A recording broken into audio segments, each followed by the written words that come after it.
Alors pour conclure, Thomas, finalement, quelles sont les conditions de réussite pour mener à bien les transformations, ces dernières transformations évoquées?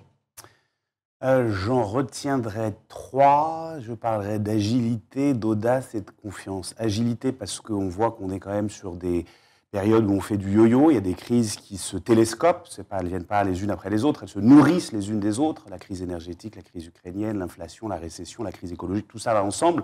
Je ne veux pas dresser un tableau noir, mais c'est compliqué de faire de la prévision quand on a des modèles et des référentiels, on en parlait tout à l'heure, qui datent de 2019, et d'extrapoler les comportements de consommation. Et donc, en fait, l'agilité, c'est avec les données dont on dispose, qui ne sont pas toujours les plus fines et les plus précises, d'essayer de prendre finalement les moins mauvaises décisions, j'ai envie de dire, parce qu'on aimerait bien toujours prendre les bonnes décisions, mais la réalité des business, c'est que ça ne se passe pas comme ça.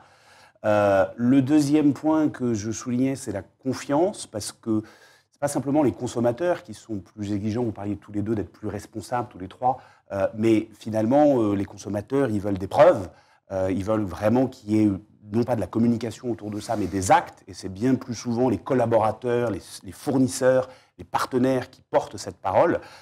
Et donc ça, c'est extrêmement important de mettre en musique cette symétrie des attentions et d'avoir des dirigeants qui incarnent ce changement. C'est vraiment absolument clé, et on pense que nous, la confiance va baisser dans l'ensemble sur les acteurs technologiques. On le voit notamment sur les GAFAM, ça commence à se passer aujourd'hui sur les plateformes digitales, et aussi dans certaines banques, sur l'univers bancaire en général, à cause du contexte un peu économique qu'on va connaître. Donc c'est extrêmement important parce que ça veut dire à la fois être créatif, et c'est en période de crise où finalement il y a des ruptures, c'est là où il faut, j'ai envie de dire, investir et faire les choses différemment. Et c'est ceux qui vont faire les choses différemment qui vont pouvoir vraiment ressortir grandis de la période d'incertitude dans laquelle on va rentrer. Et le dernier point, je pense, c'est de voir comment concilier les impératifs économiques avec les impératifs de responsabilité. Parce qu'aujourd'hui, finalement, on voit qu'on entre dans une vraie révolution. C'est presque la problématique environnementale devient une nouvelle révolution industrielle, comme il y a eu au 19e et au 18e siècle. Et donc, ce n'est pas juste une logique ESG, institutionnelle, d'être responsable, d'être philanthrope, etc. C'est que ça rentre dans le dur des modèles économiques, parce que les coûts de l'énergie explosent, parce que c'est une préférence consommateur.